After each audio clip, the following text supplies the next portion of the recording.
Здравствуйте, в эфире «Чегемская правда». Сегодня у нас в гостях лидер оппозиции, руководитель Абхазского народного движения Отгур Ардзинба. Все мы знаем, какие драматические выборы были у нас. И вот сегодня хотелось бы поговорить не только о том, как обстоят дела в оппозиции, но и о перспективах страны, о том месте, в котором мы сейчас находимся, и что нас впереди может ждать. Отгур, добрый день. Добрый день, сейчас пыль уже осела фактически, да? То есть, хотя по большому счету вот каких-то... Если это была пыль. Выборная пыль, да, условно говоря. Там в начале у нас как бы президентские выборы закончились, но вот какого-то такого глобального обсуждения, что как происходило, у нас не было. И то есть в той же оппозиции, то есть я вот не наблюдал каких-то вот таких концептуальных докладов по этому поводу, там, ошибок, там, итогов выборов, что, собственно говоря, произошло. Но сейчас я хотел бы, вот сейчас, тем более уже более 3 месяцев, уже 3 месяца прошло, чтобы какую-то черту с одной стороны подвел, с другой стороны, зафиксировал, где сейчас находится оппозиция, вот в какой точке. Пока, в общем-то, никаких съездов, никаких там конференций, ничего не было. И поэтому, в общем-то, определенный интерес, безусловно, имеется. Спасибо, Айнал. Во-первых, прежде чем сказать о выборах, наверное, стоит несколько слов сказать о том, что привело нас к этим выборам.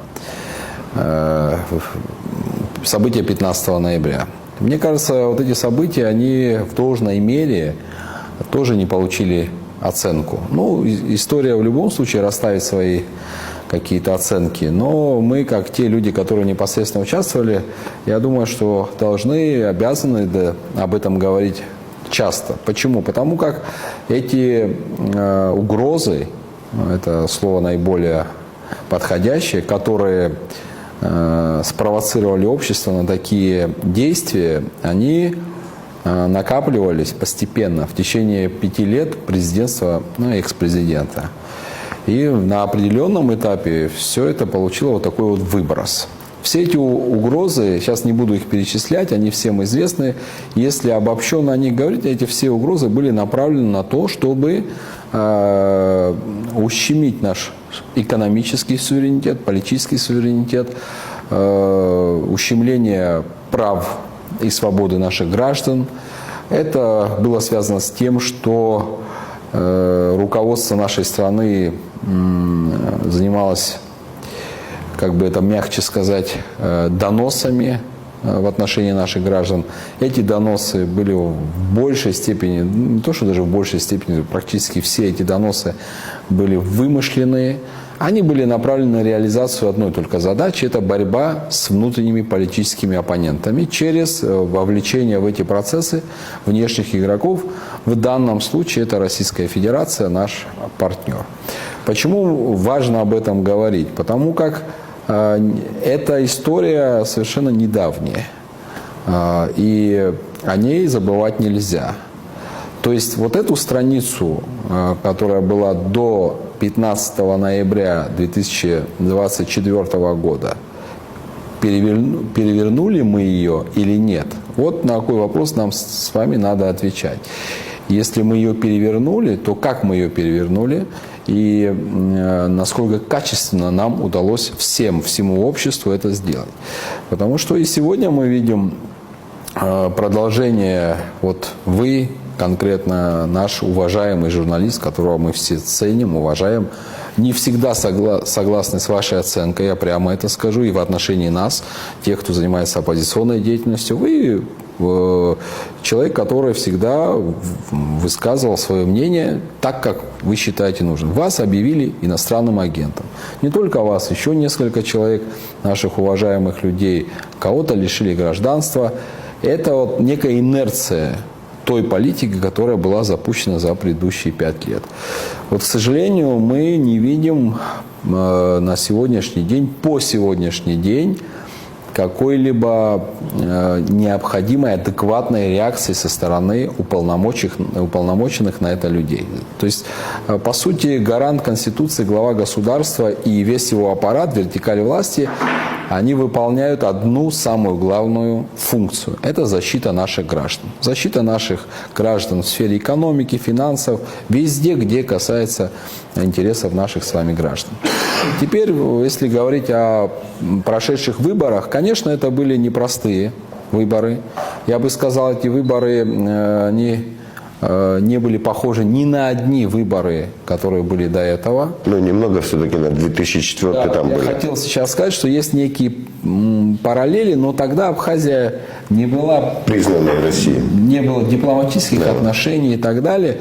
А сейчас немножко, мне кажется, более официальный формат, который позволяет и позволял на этот период, когда это все происходило, компетентным органам реагировать соответствующим образом, в том числе на ту дезинформацию, которая распространялась в средствах массовой информации Российской Федерации в отношении, меня в частности, да.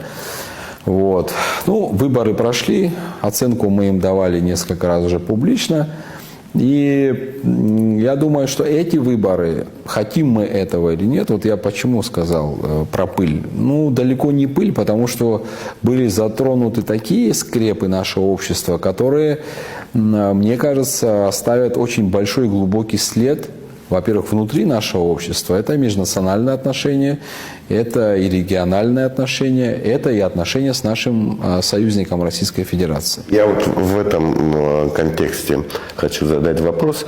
Но понятно, что это вот была такая ситуация. Была такая ситуация, достаточно тяжелые выборы, сильно как бы не совсем соответствовали нашему выборному законодательству, так скажем, многие моменты, да, используя какие-то вещи, которые использовались в этих выборах. Кроме того, появились какие-то откровенные вызовы, которые угрожают нашему государству в дальнейшем перспективе. Понятно, сейчас выборы прошли, сейчас более-менее успокоилась ситуация, но тем не менее, осадочек остался, и мы понимаем, что этот инструментарий, он может вновь и вновь быть использован. И это инструментарий, который, в общем-то, опять же, может просто разрушить наше государство, и так достаточно маленькое, хрупкое. И вот этот внутренний, гражданский мир, который существует в Абхазии, он межнациональный, межконфессиональный, да, там очень много чего может быть задействовано.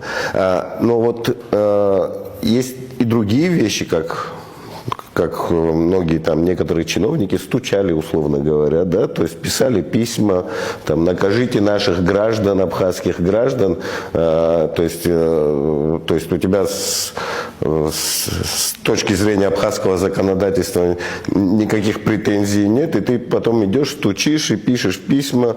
Это даже не 1937 год. В 1937 году в рамках одного государства это происходило, а ты пишешь соседнему, хоть и дружественному государству, чтобы разобрались с твоими гражданами. Но сейчас я к тому, что, в общем-то, мне кажется, необходимость есть, чтобы и власть, и оппозиция сели и, может быть, в таком режиме Chatham-House закрытом режиме обсудили, проанализировали всю эту ситуацию, потому что сегодня она может кому-то помогла прийти к власти, но завтра может случиться так, что и от этого государства ничего не останется, и, соответственно, не останется этой власти. То есть очень много таких тревожных вещей, которые мы здесь увидели в ходе этих выборов.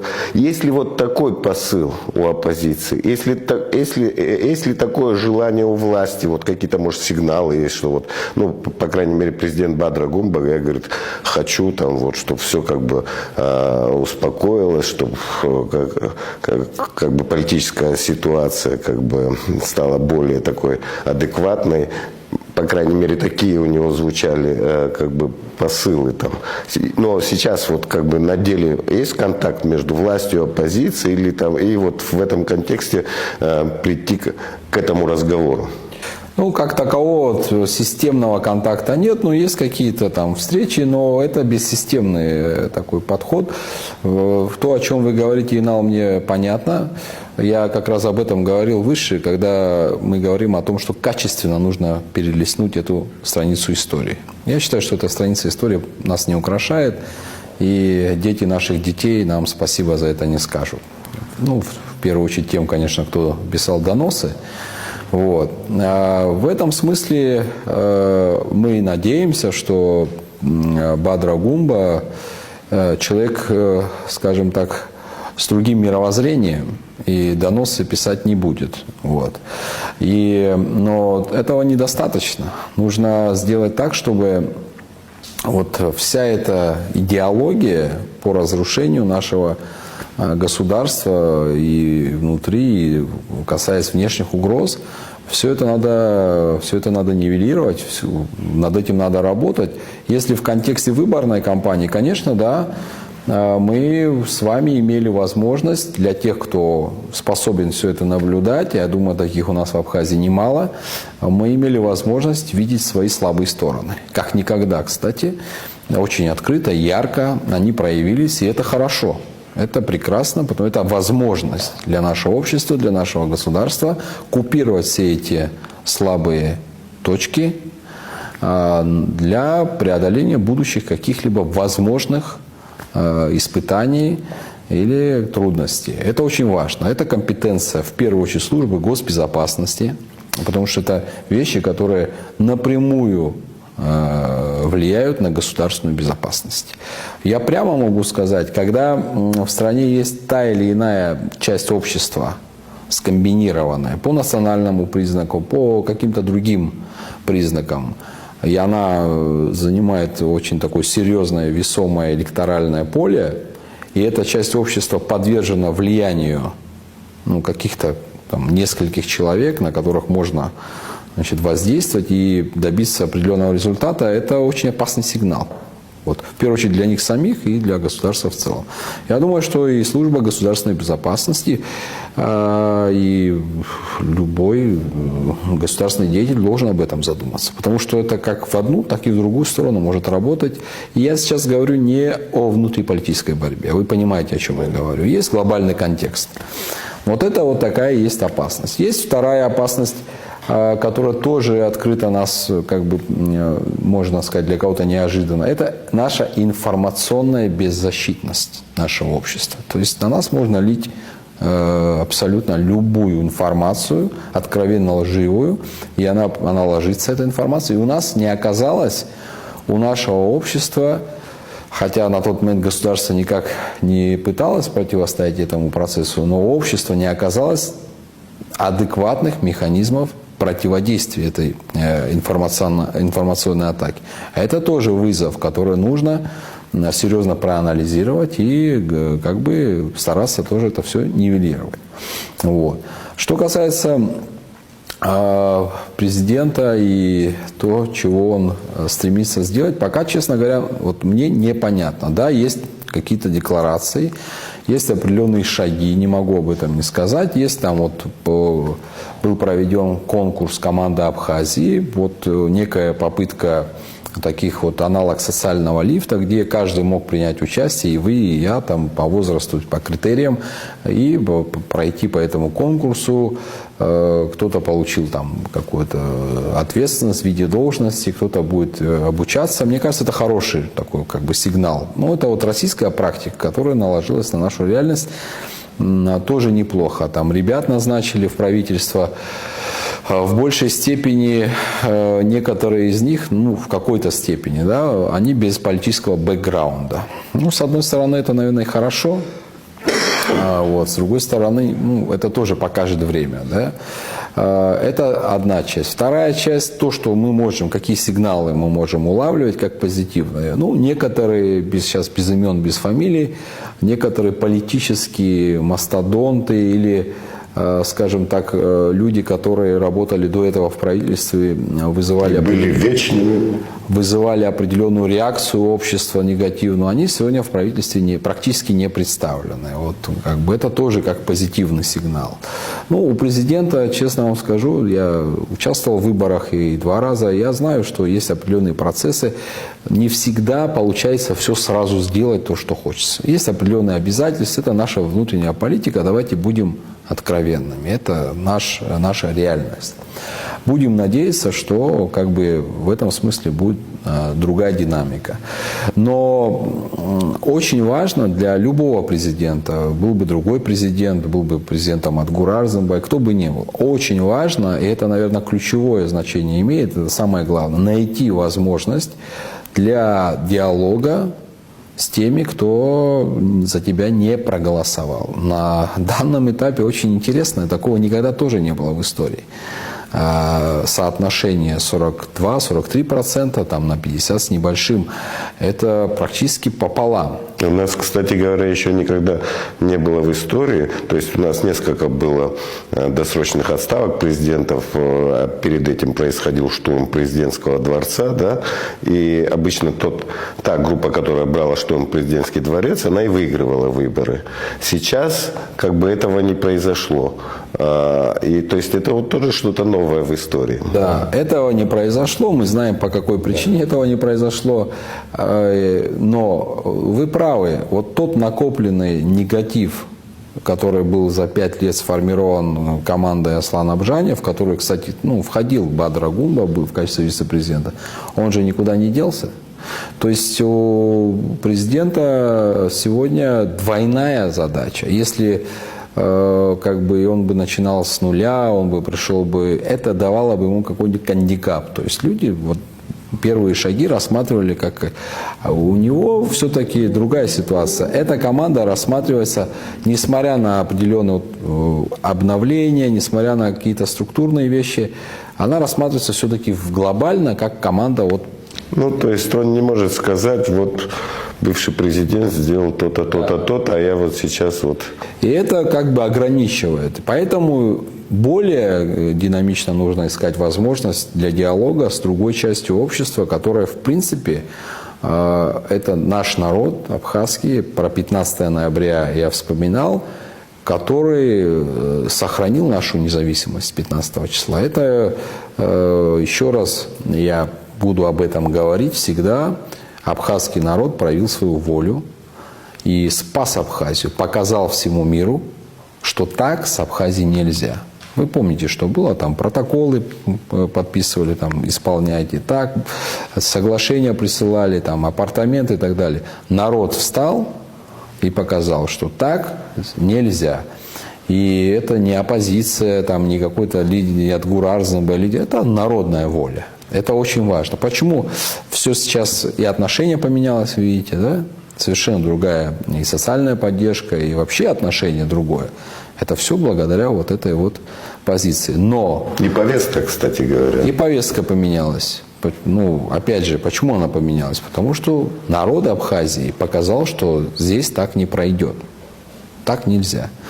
И вот все прекрасно помнят, что это тоже никуда из истории не вычеркнешь. Что Бадр Агумба был среди тех, кто поддерживал эти все инициативы. И соглашения, и апартаменты, это было. Вот. И я к чему все это говорю? К тому, что вот этот временной промежуток, где нужно все-таки постараться найти вот эту золотую середину и проработать шаги дальнейшего развития Абхазии, очень короткий. Надо торопиться. А если этого не сделать, боюсь, что мы опять уйдем в фазу какого-то политического противостояния. Я думаю, мне все-таки кажется, перед этим надо все-таки, вот опять же у нас 3 условно, там кто-то говорит революция, кто-то переворот, я сейчас вот как бы не настаиваю на формулировках, да, но, в общем-то, досрочные отставки были у нас. Но при этом мы забывали после этого как бы объяснить ситуацию, дать политическую оценку. произошедшему, происходящему и так далее. Сейчас тоже вообще нет. Там, помню, после 2014 года была некая попытка. Но сейчас, в общем-то, вообще ничего нет. То есть вот такое сплошное молчание. Мне кажется, важно все-таки власти взять на себя как бы ответственность. Я сейчас не говорю мужество, да, и просто ответственность. Власть всегда ответственна перед своими гражданами. Она должна сделать какой-то вот анализ, который, ну, соответствует действительности. Не просто выдумывать, и чтобы этот анализ, потом вот этот надуманный анализ опять стал какой-то проблемой. Да? Вот. Просто, тем более сейчас какие-то вещи, в общем-то, и как бы сама ситуация признала, что вот это было как бы ошибкой, да, то есть вот это инвестсоглашение и так далее со всеми этими преференциями для российских. И наши партнеры. Да, наши партнеры, да, то есть оказывается, Москва так и сильно и не настаивала, то есть здесь вот как бы люди, которые от имени олигархов говорили, люди, которые там абхазские чиновники, которые дружили с этими олигархами, я не знаю, может они там где-то какие-то проценты имели, я не думаю, что они долевиками были, я думаю, просто какие-то преференции имели, да. Вот они, в общем-то, выдавали как бы это вот как бы как идею, не идею Москвы, а это вот такое требование Москвы, да, то есть. А всех, кто с этим был не согласен и говорил правду, они называли прозападными или там инагентами и писали на них доносы. Ну, да, было такое. Было такое, да. И, кстати говоря, вот сейчас вроде бы там, допустим, нынешний президент, его окружение, они говорят, мы это уже как бы в кулуарах говорят, что это вот Аслан Бжани и все остальное, это мы уже такими делами не занимаемся и не хотим заниматься. Но тем не менее, да, никаких заявлений по этому поводу, никакой реакции не было публичной, с одной стороны. С другой стороны, мне кажется, это очень важный показатель. Ладно, ты там что-то не говоришь, может, у тебя как бы вот эта культура еще не выработалась, да, там говорить публично такие вещи. Но у тебя формируется новое правительство, и ты людей, которые, в общем-то, участвовали в этом процессе, да, ты назначаешь опять вот на должности, там, министерские портфели раздаешь, там, в кабинеты там, каких-то важных структур силовых вводишь. То есть это говорит о том, что, в общем-то, такая вещь, обычно она должна быть как-то наказуема, хотя бы с моральной точки зрения. Я понимаю, там сейчас уголовный кодекс как бы не заработает в полной мере. У нас в абхазских условиях на чиновников он как-то не сильно распространяется, этот уголовный кодекс, но есть какая-то моральная сторона, когда нужно показать людям, что вот люди, которые вот так себя вели, чиновники, они, ну, как бы не рукопожатны, не то, что не рукопожатны, но хотя бы вот как бы в госструктурах они не должны присутствовать. Ну, вот такая вещь должна быть. Я к тому, что власть должна какие-то вещи признать, сказать, дать оценку, и тем самым успокоить общество. Тогда уже дальше, может быть, совместно там говорить о каких-то путях развития. Тем более у нас этих проблем в этой стране накопилась куча. Да, там любую сферу, какую ни возьми, везде у нас как бы сплошная тревога. Да, там, и не знаем, как из этого выпутываться. Сейчас лето пройдет и начнется опять графики, начнутся там выключение электричества и так далее. То есть очень много проблем. Вот сейчас в этой связи какие шаги, помимо там, допустим, вот каких-то вещей, да, которые, может быть, мы подытожили бы, да, вот этот путь, который мы прошли, что нужно еще власти сделать в этом контексте? Ну, не только этой власти, вообще в целом власти. Почему, вот, допустим, меня сегодня, если спросить меня, что меня не устраивает, да, что меня волнует, это отсутствие приоритетов государственного развития. Вот эта проблема не сегодня началась, она уже давно присутствует. И, на мой взгляд, необходимо в контексте вот тех вопросов, о которых вы говорили, взаимодействие с оппозицией, взаимодействие все-таки с этой частью общества, наиболее активной, можно сказать, частью общества, найти формулу, расставить приоритеты. А что такое приоритеты? Это, в первую очередь, борьба с главными вызовами, которые стоят перед нашим народом и нашим государством. Почему я разделяю? Потому что наш народ существует за пределами нашего государства. Это, в первую очередь, демографический вызов. То есть у нас есть, вот недавно я заслушивал один доклад, Инга Шутиевна занимается из университета, наш ученый. Да, весьма интересный, но устрашающий доклад о демографической ситуации. У нас смертность уже давно превышает рождаемость. Это очень острая, кричащая проблема. Вместе с ней идет и проблема здоровья нации. Это в первую очередь необходимо провести все-таки уже перепись населения и объективно понять, что происходит. Вот, кстати, была инициатива, наши российские партнеры помогли, это диспансеризация детей. И я не буду сейчас озвучивать цифры, но я узнавал, и с Бадрой Гунба мы это обсуждали. Там есть показатели не очень, скажем так, которые успокаивают даже среди детей болезнь. То есть это здоровье нации. Это вот такой главный первый вызов. Второй вызов – это культура и образование, абхазский язык, который все-таки находится под угрозой исчезновения. А потом не только язык, и вот наши традиции, наша культура, которая все меньше и меньше, она в основе наших каких-то жизненных укладов и принятия решений. Оттуда мы видим все эти безобразные вещи, которые в нашем обществе не приветствуются, оно происходит, и преступления и так далее. Мне кажется, была, кстати, после войны такая практика, предмет был такой, Апсфора, в школах преподавали. Вот Нукзар Чичикович Логуа был тогда министром культуры, он инициировал. Это прекрасно работало. Потом это все прекратилось. Надо это возобновить. Обязательно надо возобновить. Образование. Очень большие пробелы у нас в сфере образования. Все-таки нам необходимо сделать усилия для того, чтобы наша нация была конкурентоспособной.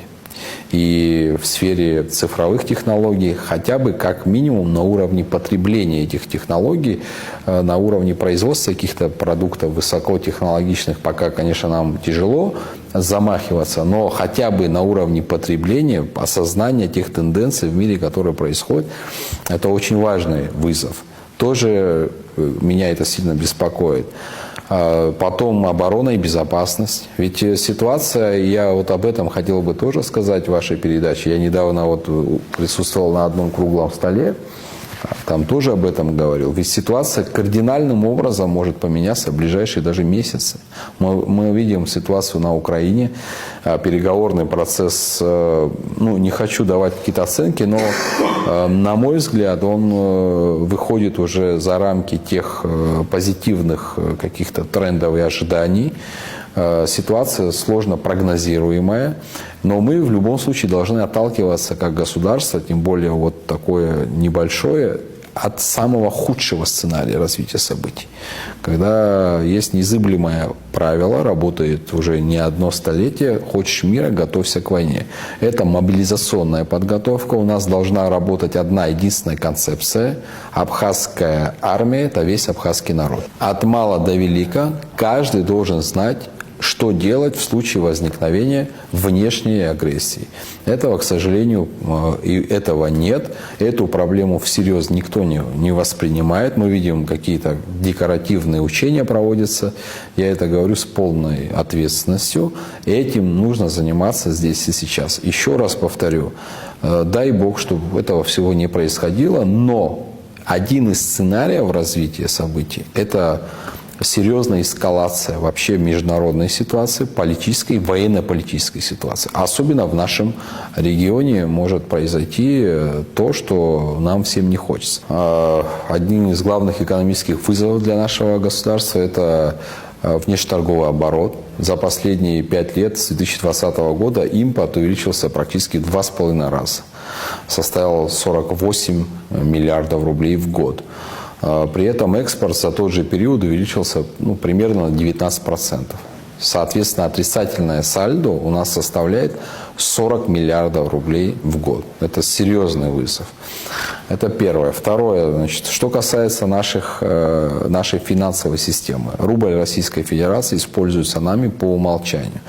Соответственно, мы не получаем ни эмиссионную долю, не встроены никак в финансовую систему Российской Федерации как пользователи рубля. Соответственно, все инструменты, все шаги Центрального банка Российской Федерации по поддержанию ликвидности в банковской финансовой системе Российской Федерации на нас не распространяются. Мы просто по умолчанию используем эту валюту. Соответственно, мы в этой модели всегда будем в минусе.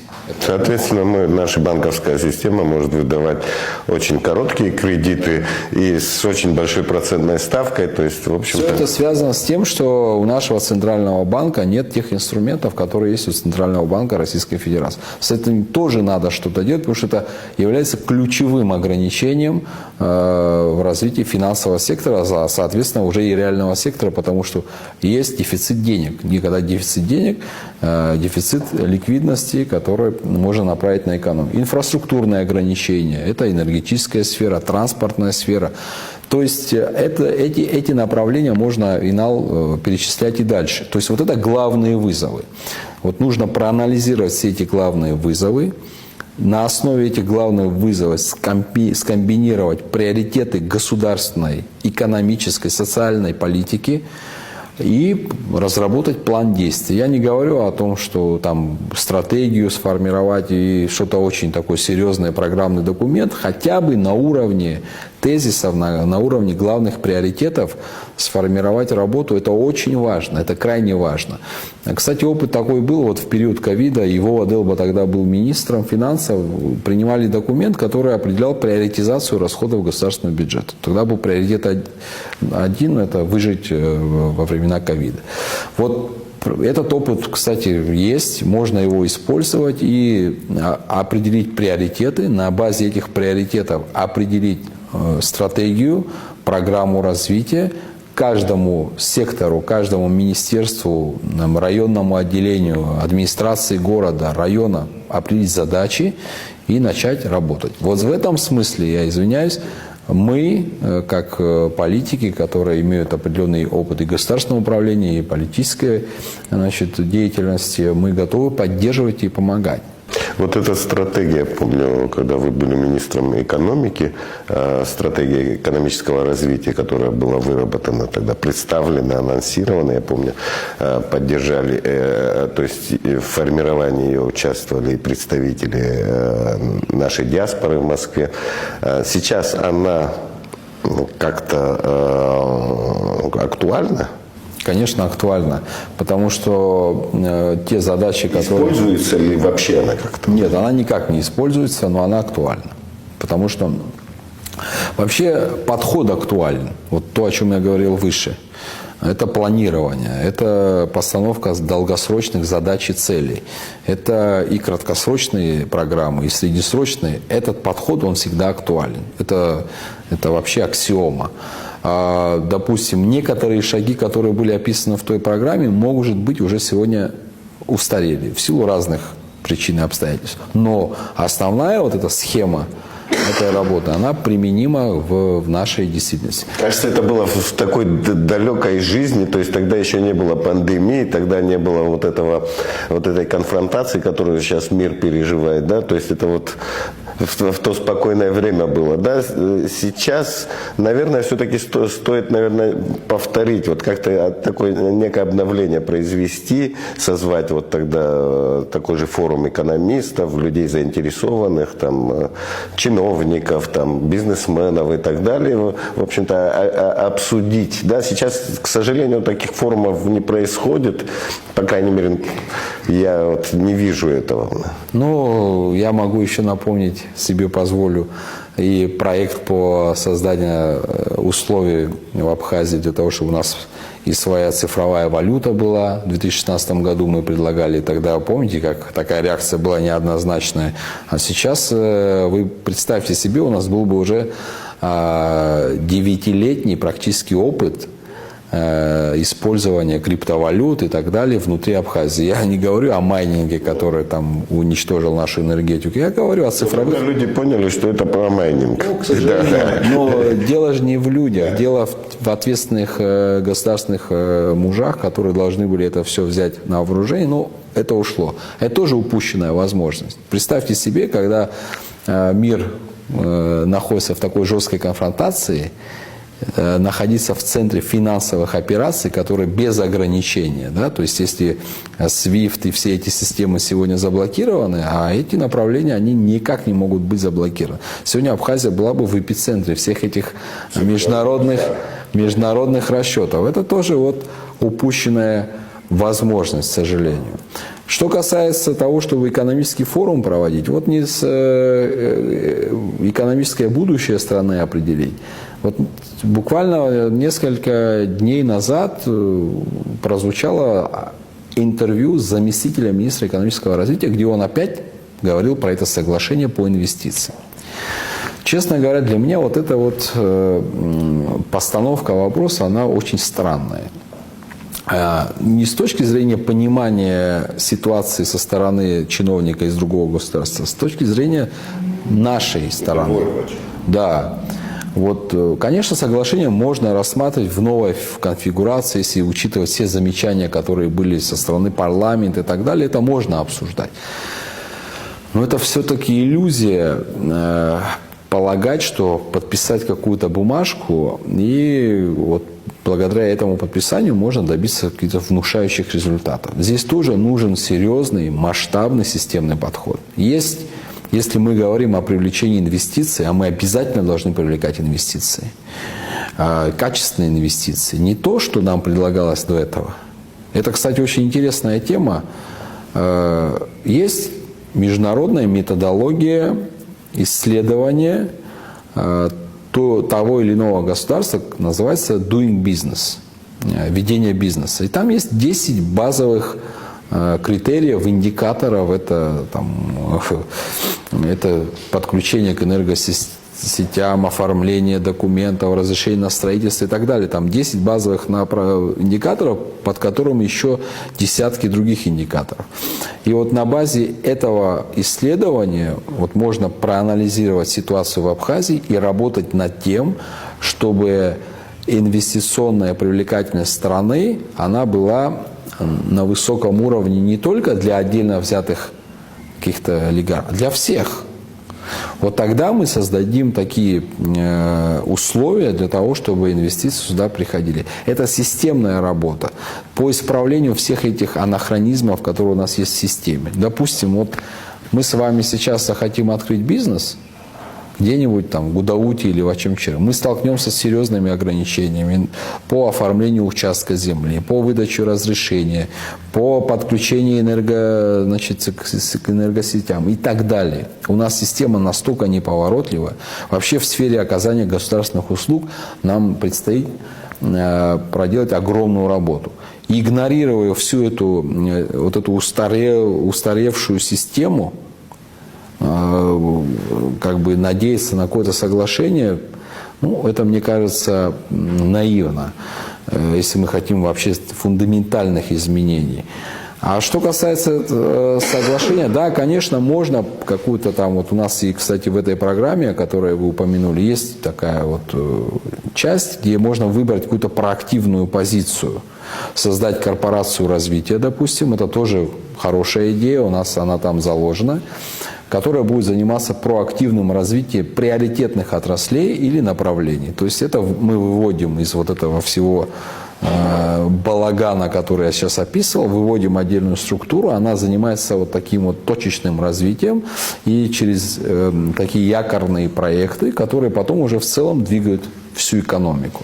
Я не экономист, но я вот как бы живу здесь, наблюдаю, да, то есть я вижу как бы специфику ведения бизнеса, да, вот как это происходит, да, то, ну, люди вот вкладывают, да, то есть они, абхазцы, что-то купят, вкладывают, да, сперва они не оформляют, потом как-то оформляют, но это опять же их риски, да, то есть им никакой банк этих денег не суживает, как бы там очень много всяких рисков происходит, и при этом все-таки я вот заметил, нация наша, несмотря на то, что вот как бы такого большого опыта в торговле, вот такой экономической деятельности у нас вот генетически, наверное, у нас не заложено в Абхазии, но тем не менее очень такие предприимчивые люди оказались, и смотришь там, и глаз радуется, да, там огромные там гостиницы, вот на свои, им там никто не подарил, то есть они вот как-то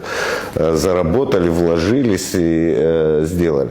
И я понимаю, что у людей все-таки есть, у определенной части абхазского бизнеса есть, ну, не свободные деньги, но вот есть деньги, которые бы они хотели бы инвестировать. Да, инвестиционный ресурс, да, вложить.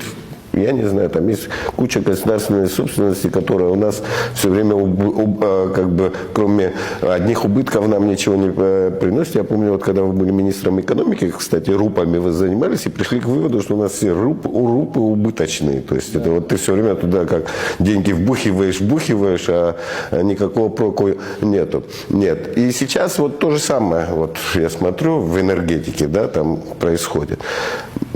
Возможно ли так? Мы все время говорим, нам инвестор нужен, мы все время как бы говорим про инвестора, обязательно с какого-то иностранного инвестора имеем в виду, что вот он придет и вот он восстановит. Но у нас есть свои ресурсы, свои бизнесмены, есть которым, если нормальные прозрачные условия государство предложит, они вложились бы. То есть не так, чтобы вот я там силком пришел, там занял, да, там я заслуженный человек, и там вот там что-то... Или я чиновник там в какую-то долю ввел. Вот государственное частное партнерство мы все время говорим, но вот этого вот так у нас и не заработало. То есть где была бы прозрачная бухгалтерия,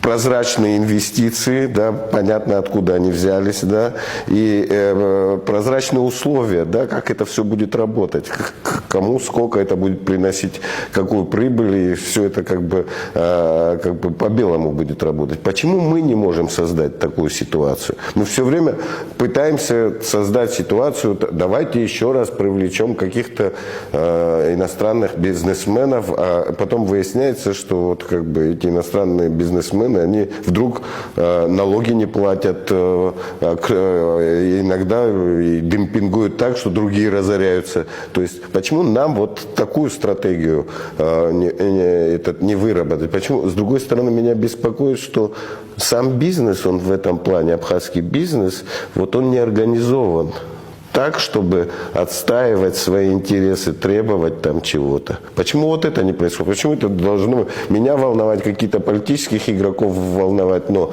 не сам бизнес, вот, который мог бы официально об этом как-то заявлять? Ну, это незрелость.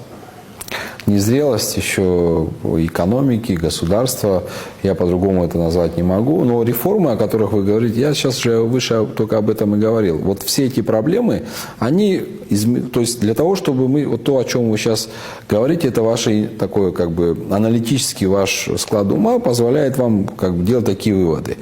Но это аналитически. А то, о чем я говорил, вот эта методология doing business, ведения бизнеса, она дает такой серьезный медицинский диагноз. Вот где конкретно надо подкрутить. Без этого, вот как раз вы совершенно правильно еще раз затронули эту тему, без фундаментальных реформ, которые позволят в корне изменить ситуацию практически во всех сферах жизнедеятельности нашего государства, невозможно интенсивное экономическое развитие. Бизнес, тот, о котором вы говорите, он такой, какой он есть. Он сформировался вот в этих условиях. Наш отечественный бизнес, он, знаете, в какой-то степени напоминает мне, вот в горах вот водится, значит, дичь у нас. Она постоянно ожидает какой-то опасности, что кто-то придет на проверку, кто-то, значит, тот какой-то родственник, благодаря которому там все устойчиво развивается и получает подряд, его могут снять с работы. То есть вот нет той стабильности, которая есть вот в развитых экономиках, когда люди опираются только на свои собственные силы. Это первое. Второе, ну и бизнес наш надо прямо говорить, в какой-то степени и не в маленькой степени зависит от государства. То есть государственные подряды, разрешения, лицензии и так далее.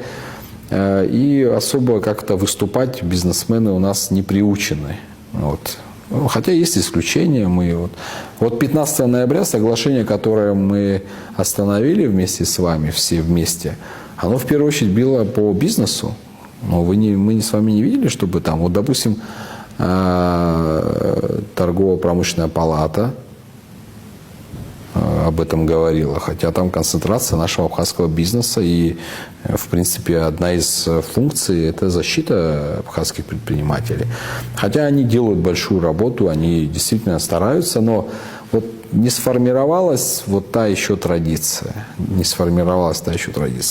А в целом, если опять же говорить про иностранного инвестора, и вот сейчас мы видим, что со стороны России есть попытка, новая какая-то, скажем так, волна или новый такой посыл оказать поддержку. Все-таки сделать так, чтобы в Абхазии вот стабилизировалась ситуация и экономическое пошло развитие. Мне кажется, очень хороший есть пример, не все там было так плохо, это Советский Союз. СССР. Вот экономически как развивалась Абхазия. Да, там можно много сейчас говорить о том, что там было плохо, но вот смотрите, я на примере своего села Турипш. В 1924 году там начали сажать чай. Совершенно новая культура, неизвестная для Абхазии, для нашего народа. Был такой, значит, наш односельчанин Сабыда Кварасхеля, который привез эти кусты первый раз в село. Ну, наука заметила, все это как бы масштабировали и так далее. Но это все было сделано профильными институтами, вот эти сорта, это научное сопровождение и так далее. Вот это новые технологии были внедрены в абхазское село, в частности в мое село, что уже к 1947 году позволило получить колхозу Турипш прибыль 3 миллиона 700 тысяч рублей. Соответственно, параллельно с этим строились здравницы, санатории. Вот, если я не ошибаюсь, первый санаторий Украина в Абхазии появился в 1932 году. То есть вот я даты специально сопоставляю. Почему? Потому что лишних людей тогда не было. То есть вот развивали село, создавали экономическую базу на селе. Вместе с этим развивали и санаторно-курортную сферу, крупные инвестиции по нашим сегодняшним, да, к этим параметрам, там, строили санатории. Ведь же не было такого подхода, что вот мы сейчас будем на берегу развивать, там, привлекать инвесторов, строить огромные объекты, а там в селе в Турипш или в Хуап, в вашем селе, или там в Джигардах, или где-то еще, люди пускай там выживают как хотят. Ну, мы здесь еще дадим им возможность какие-то там продавать свои эти фрукты и так далее, или сувениры. Вот такой подход в Советском Союзе отсутствовал. Каждый гражданин, он имел свою какую-то задачу. Вот сейчас, мне кажется, не прямо надо, да, экстраполировать все это, но надо посмотреть. Невозможно развивать абхазскую экономику или добиваться в Абхазии успеха, какой бы ты ни был суперолигарх, если в селе Турипш или там, в Хуап, или где-то еще люди сидят голодные, понимаешь? Вот нужно сделать так, чтобы вот эти люди, в первую очередь, они получили возможность зарабатывать деньги на своей земле. И это возможно. Мы с вами живем не в пустыне, у нас плодородная земля, у нас прекрасный климат. Просто нужно модернизировать наше сельское хозяйство. Сегодня это натуральное хозяйство, люди практически вручную обрабатывают землю. Надо все это модернизировать, сделать так, чтобы новые современные технологии пришли в наше село, в наши с вами села. Наши с вами сограждане, живущие там, получили навыки, знания и технологии и получали добавленную стоимость на этой земле, богатели, и вместе уже с ними, когда они почувствуют, что все, пошли изменения, пожалуйста, пускай крупные инвесторы приходят, строят крупные комплексы, застраивают Абхазию, там, пансионаты, санатории и так далее. Вот это все должно развиваться параллельно. А не так, как предлагал вот экс-президент, что вот мы возьмем и отдадим на откуп все лучшие земли, а вы там сами выживаете. Вот это вот как, я не знаю, как это объяснить, я всячески стараюсь всегда об этом говорить, чтобы это дошло до всех тех, кто принимает решения. Это очень важно. То есть у нас, образно говоря, не должно быть какого-то одного сегмента, который, там, на который мы молились бы и говорили, что он нас вытащит. Да? Там, условно говоря, там придет сейчас какой-то олигарх Пупкин, вложит, там, построит 40 гостиниц там, на 1000 мест, да, и заживем как надо. То есть нам нужна экономика такая, которая бы, я так представляю, не только там туризмом связанная, да, то есть сегодня туристический сезон есть, а завтра пандемия, да, условно говоря, да, и все замерло, да. И то есть нам нужно, чтобы и вот эти люди, которые там живут в самых отдаленных местах, в том же Псху люди, которые живут, чтобы они имели, чтобы они хотели там жить, и чтобы они не хотели, что вот придут лучше сейчас еще чуть-чуть, и я вот как бы мои дети уедут. Да. Же там жили да. люди. И там был колхоз или совхоз, я не помню, там были хозяйства. Все дворы, во всех дворах люди жили. Сейчас по абхазским селам едешь, половина дворов пустые. Почему? Потому что нет экономической базы, Инал. Если будет экономическая база, и я сейчас говорю, вот, кстати, вот очень много чего мы упустили. С 2010 года, ну, с 2008 года, с момента признания, по 2024 год Абхазия получила безвозмездной помощи со стороны Российской Федерации. Это только по бюджетным инвестициям. Я не говорю про там, остальные, там, энергетику безвозмездно давали, да, объем электричества там, и топливо, ну, много разных косвенных. Да. Я говорю только про бюджет. 1 миллиард 700 миллионов долларов США. Вот за вот этот короткий период времени. И, по сути, на эти деньги мы с вами не решили ни одну проблему от начала до конца. То есть даже вот в энергетике мы не смогли отрегулировать все так, чтобы у нас не было проблем. Это говорит о том, что, опять же, мы возвращаемся к чему? У нас нет приоритетов, у нас нет плана развития, у нас нет видения будущего. Мы вот ситуационно к этому подходим. Вот. Поэтому у нас есть вот такая проблема, которая есть. Но это не говорит о том, что мы должны опускать руки. Мы народ, который, знаете, есть такое выражение, мы народ, который не идет по какому-то чужому пути. Мы сами свой путь прокладываем, исторически так. И абхазское государство сформировалось вопреки, не по воле, а вопреки мировому сообществу, Грузии и вообще всем, кто нас окружал. Поэтому иногда надо, это сложно, это некомфортно, да, но надо двигаться в этом направлении. Не будет у нас волшебства. Россия, как бы нам ни хотела, не старалась бы помочь, она не сможет этого сделать, если мы сами не знаем, что мы хотим. Все наши проблемы и беды именно из-за этого. Естественно, и коррупция, естественно, и неграмотность управляющих там, слоев и так далее. Все это в совокупности – это наши с вами проблемы. За нас с вами эти проблемы никто Инал не решит. Это иллюзия. Но мы с вами в состоянии решить эти проблемы. Что самое интересное. У нас для этого есть вся база. Поэтому, если мы опять говорим про экономику, про экономическую составляющую, нужно все-таки вот сейчас на этом этапе определить конкретно, что нам делать вот в 2026 году, 2027 и так далее по списку. И в этом мы, как сторона, как люди, которые заинтересованы, безусловно, в динамичном развитии Абхазии, в динамичном укреплении наших союзнических отношений, мы готовы помогать и взаимодействовать. И последнее, короткое, я так думаю, ну, я где-то читал, даже, кажется, вы говорили, что это сразу после выборов, что оппозиция будет создавать мощную партию, то есть объединит все вот эти мелкие, средние, там, все эти оппозиционные партии, организации, движения и так далее в одну партию, будет такая реорганизация. Что в этом плане сейчас происходит? Мы работаем, это работа системная, мы занимаемся этим направлением. Очень важно еще следующее понять. Все эти годы, с 2004 года, оппозиция и власть, она, в особенности эта оппозиция, работа оппозиции заключалась в реакции, то есть реакционная политика была. Вот власть что-то делает не так, общество реагирует, оппозиционные силы концентрируются и так далее. Но все-таки мне бы хотелось. Вот сейчас есть еще один шанс. В 2020 году был такой шанс у Аслана Абжани, мы пришли, его поздравили.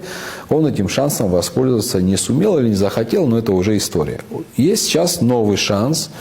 Есть Бадра Гумба, кстати, после Сергея Васильевича Багапш, единственный первый президент, который не силовик. То есть это тоже я помню и в вашей передаче об этом говорили часто, что не силовик, он экономист по образованию. Есть шанс, то есть эта оппозиционная часть, она всегда будет, и она должна быть. И, на мой взгляд, сегодня эта часть наиболее мощная, чем когда-либо вообще в истории абхазского этого противостояния. Поэтому не учитывать эту часть, это, мне кажется, политическое самоубийство. Это первое. Второе. Но с нашей стороны, со стороны тех, кто находится в оппозиции, мы бы хотели, я лично этого хочу, очень хочу, и хотел это в 2020 году, чтобы от этой реакционной политики перейти к все-таки созидательной, совместной политике. Оппозиция должна быть. Оппозиция же может быть не только в качестве тех, кто постоянно критикует, что-то там штурмует и так далее. Оппозиция может быть как вспомогательная сила, которая со стороны наблюдает, смотрит. Потому что когда ты президент или премьер-министр, не всегда у тебя получается все проконтролировать.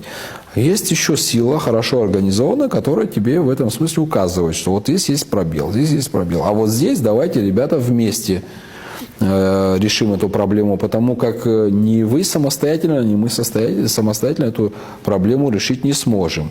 Мне бы хотелось, искренне бы хотелось, чтобы мы перешли к такой фазе политического взаимодействия, более зрелого, более, скажем так, продуктивного для нашего государства. Пользы будет для нашего народа гораздо больше, если мы научимся цивилизованно взаимодействовать не на площадях, не на митингах, а все-таки создадим некие такие механизмы. Это было бы хорошо, кстати, и в парламенте, если бы реформа, которая уже оскомину набили все о том, что нужно по смешанной системе выбирать, если партийно формировался бы парламент или часть парламента, это тоже было бы хорошо. Потому что и внутри парламента появились бы фракции, появилась бы такая политическая жизнь. В общем, будем надеяться на то, что Бадра Гумба воспользуется этой возможностью. А что касается нас, естественно, идет переформатирование, идет работа над ошибками, идет обычная, скажем так, рутинная работа. Естественно, я не могу об этом не сказать, и здесь я хочу, чтобы все правильно понимали, здесь не роль только Адгура Арзенбали, Инала Хашиг или кого-то еще. Если будет какая-то угроза нашей национальной безопасности, нашему суверенитету экономическому, финансовому в том числе, естественно, реакция будет такой, которая мы посчитаем... будет реакцией. Которая будет реакция, которую мы посчитаем адекватной. Опять же, я искренне говорю, мы бы этого не хотели. Честно говоря, надоело это противостояние. А если бы от этого противостояния никто не страдал, то это хорошо. Но страна наша уходит назад. Каждая эта смена власти, о которой вы говорите, третья по счету, или четвертая уже. Мы уже устали считать. Да, она же отбрасывает нас назад. Репортажи по всем мировым СМИ, где масса людей возле администрации президента из Абхазии, это большой колоссальный имиджевый ущерб для нашей страны. Мы хотим остановить эту цепочку. Я искренне говорю. Я это говорил Аслану Абжани, кстати. Я буду на этом закругляться. Адгур, большое спасибо. Вообще было как бы интересно поговорить, с другой стороны, как бы увидеть какой-то позитив о том, что вот как бы в нашей жизни может что-то меняться, если вот эта власть и оппозиция, она не будет как кошка с собакой, да, то есть нам все-таки надо переходить на другие как бы рельсы, которые бы помогали бы развивать наше государство. Большое спасибо, что пришел.